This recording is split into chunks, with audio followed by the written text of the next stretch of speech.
Tapos, ito oh. Alright guys, we're back. Part 4.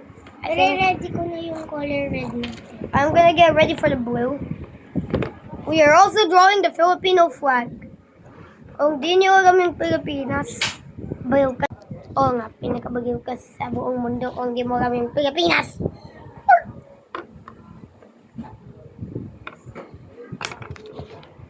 Alam nyo ba yung lupang hinirang?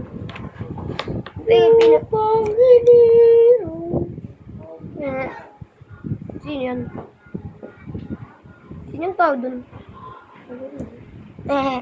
Di mo alam. I have $30,000 in credit card debt. Credit card debt. When they call me, I say I can't pay back yet. Credit card debt. Spoke of it. I have $30,000.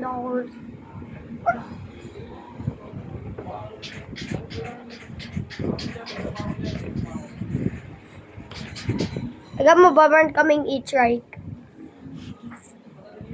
Sanya, diba alam mo meron kaming e-trike? Alam mo? It cost 75k yun. Diba may motor kami? Oo nga. Wait lang, ilan pala yung motor? Parang 100k? 120? Huh? Hindi ko nga alam, baka mahal yun. Kasi mahal daw yung mga ganyang motor eh. Di ko lang bakit pa meron pala kaming tatlong e-bike. Kami, may dalawang motor. Ay, tatlo. Binenta lang di Papa yung dalawa. So, naging isa. Tapos may kotse kami. Diba? Kayo yung coach na yun. Na.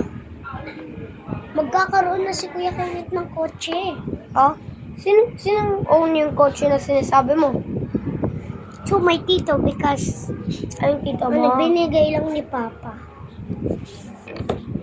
Okay, time to draw the red list. Kasi red ko. Wala nga tayong... Of the $30,000. Ito, orange red. Hindi yan. Ito. Oh, red. Red.